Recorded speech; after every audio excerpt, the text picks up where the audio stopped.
chinyuma fenna kyetwetaaga oli wa ddembe katonda yalituwa gavumenti teyinza kutuwa ddembe lya buntu kubanga tuzaalibwa nalyo kyebateeka okukola kwekulirera ne balikuuma bireme kutyoboolewanga bireme kusambibwa mu ttaka. Ndi musanyufu leero Okuyimba omuwala Rema Namakula ensi n'ebemugone Namakula ekyekikonza kyokisa kyonna kyakujja obudde bwonna bafu Rema Namakula ono namumanya emyaka awasijajjogamasisi naye nga Rema Namakula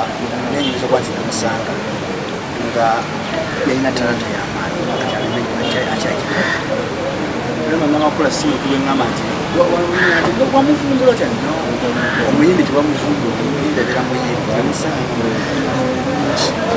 nemugamba koligenda okusobolera wabuzibu kati empulesa nakuba nti kitundu mirimu gyenkoze mu lugendo lwange mwali nange mugendo lwange neerusi muyimbi wange newe ekisoga iwami mwene tetingi none mumumanyi bayimbanga wamu ne Rema Namakula nga mundu zange menye besiganya mu studio nga bamaanyi wano mu stage nga akabenje atera kyakalaba kati bwentusokera ku myaka 11 ntegeeza nga 11 Juni nanze mu myaka 3 mwezi yasatu mu kirona kiweza kumwezi nze njibaddemu nga njikolamu mirimu bulimu kyakwewuunya kyamaanyi kati nga 11 Juni nga nje mu myaka 3 abaana bange bano n'abalala batandaba kulaba bangambye tetusobola kulekerera tulina okutambula naawe olugendo tulage otutuuse it's a milestone. Amanya gange nze Ruth na Kawezi mwami Saka, Mr. Saka ticha wange myaka mingi emabega kyagijjukira kuba 2002 nga ndi mu senior 1 paka 2007 so when I went bali kudembe then joining us Budo secondary eri myaka egyo gyonna nga ndi mu kuyimba but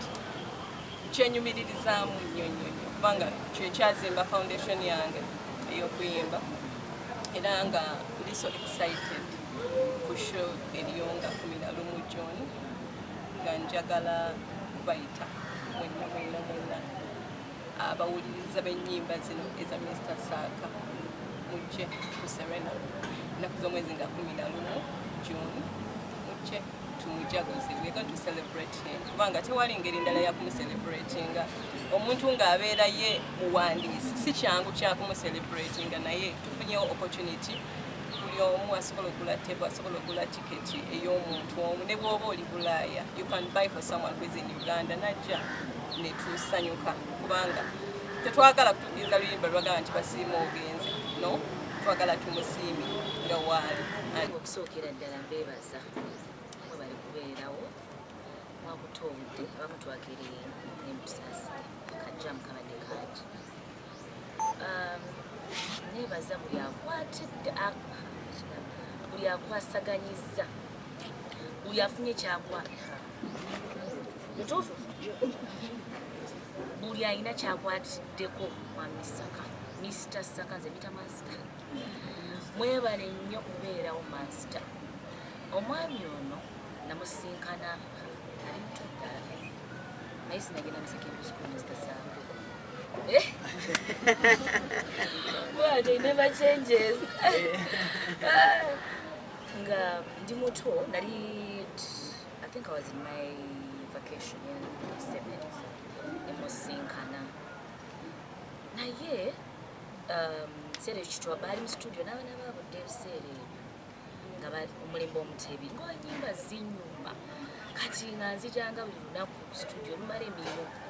abami alima ngamba genda ku studio wali abaana jambula batubanno bakola ki bali ku microphone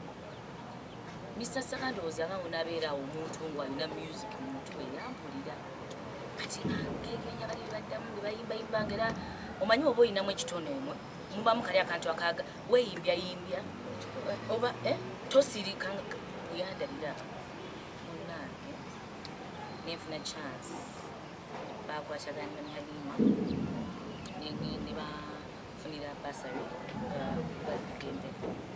kyavaawo bali kudembe Saka nengenda nengera obumanyi bannange era abaana ebitone byabwe temubituulire bannayibulyange zenasomera ku kitone olwokuba nti nali nyimba nansasula sente olw'okuyimba nani yakisobozesa mwami Saka ali nali mwana munaku nnyo ebiseera simanyi siba kusanga Mr. Saka simanyi naye Katonda yanenge gyagatta pazo ze bwati nabigatta okuba nti mu kaseera ako naliwaawo osanga singa saaliwo nga bavoisi nga tyandintegedde nti waliwo omwana ayimba naye mwami Saka nkwebaza nontwala kusomera eyo neno zasakuswaza batwasabula alubamu awo ziwewa Mr. Saka bannange y'omu ku bantu he's so kind. His kindness is too much that it is emotional. He's too kind. Ebibula okusoma naye nga balaba olina divided attention akale fulumira ddala naye nga Mr. Saka nga meebwagambye tulime kufuuka basiimu obulenzi ke kaseera nze sikirabangako ndoza kyekisoosa okucelebrating a writer kobatamaga Mr. Saka ayina nyimba kyuka muwandiisi yawandiika zino ez'essomero zino n'ennyimba ez'omukyala Madam Nanjego ezo zonna zino ennyimba ezaali ziwoomera okufa obufi. He's so gifted nti Mr. Saka awandiika oluyimba mu dakiika 3 ng'atudde awo ajja ku ssomero mulinayo omukolo nga babeetaaga like in a week's time n'atuula awo mu compound n'awandiika oluyimba nemulwisaamu n'abawa amaloboozi bweyimba wali. Mr. Saka, I'm super proud of you. I thank God for your life. I thank God that we met. Kubanga olina eddaala ddene nnyo okusoma kwange ne career yange kubanga okumanya amaloboozi gano ag'enjawulo nti twayimba soprano, nanemba tenor, nanemba alto, ago gonna ngamanyira ngenda okuvaayo okutandika okugamba nti mbakinga mu studios malina kuba mu kisimba ky'okwedda abakuyita kiwuwa nagati awo teke mu backup kweyebi simanyi kinali kusomesa kyofumba kati yobiyiga nabigira kwa Misaka kuba nali osobola nga oyimba naye nga tumanyi kwebakinga kuba bayimbi tumalina bangi asobola okuba ddiboozi ddungi atasobola kwebakinga oyiga kiyige mu kimu kye practice naye nga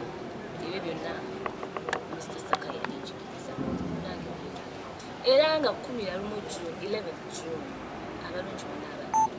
mujja kusapootinga Mr. Saka amasomero gawandikidde musindika abaana bakubirize bajje babeerewo abazadde omwana we yali asomeddeko mu ssomero Mr. Saka gye yali atendese jangu obeerewo n'abaagaliza well wishers nga muli ogamba nze I appreciate good music osupportinga bambi jangu ojja mukwatire fena gye tuli nze ngenda beerayo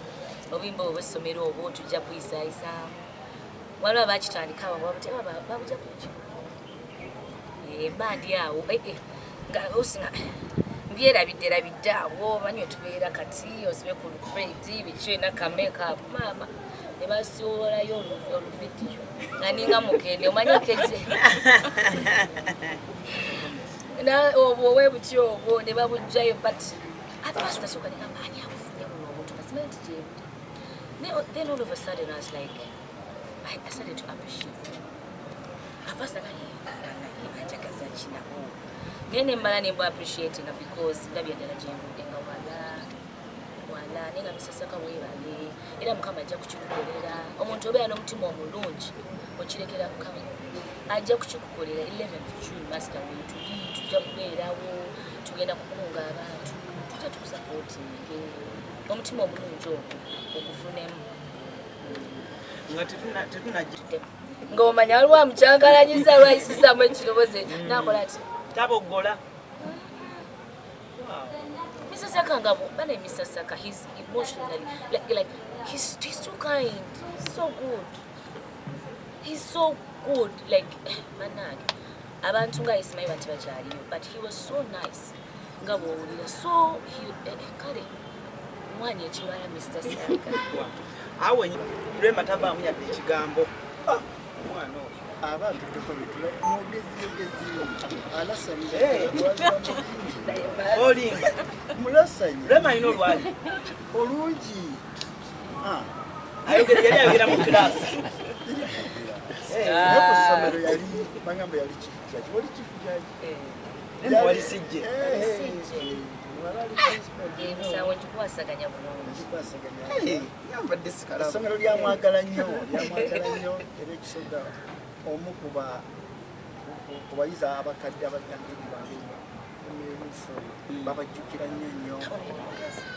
ubasinya mpaka sinyafu omanyi number 1 emeyi waliwo kisusa emu nga basoma ku assembly yali classes ahead nenga fene eno batugamba mulaba May ye mwana akola exams nebateekawo epapula imwena mwene essomero muyigireko ono yali mugezi namba emu I'm not joking yamaliriza abikolera mwami we I know nenga putting other factors constant omukyalo me I need those really silky edungi ate nga kakamu alowooza kali silky kabeera awo nga kalina kaseererera omanyise silky kabanga kaseerera kaba kagonvu naye nga liri so beautiful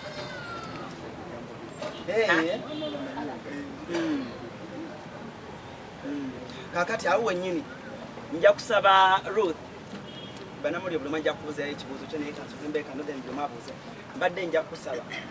tutandikire ku kali akayimba kana akensa abantu kebamanyi gwe wenna nga wandyetaaze okwata omukolo gwo nga okwanjula embaga amazaalibwa baby shower kuhinjira n'ebirala bingi nkwanjulira Glosh TV bakafulu b'okuba ebifaananyi n'okwata vidiyo era nga wandyetaaze okulanga wamu ne Glosh TV kuba ku namba y'essimu eno noti 75 noti 31 283 tweyunire oleme kwejjusa.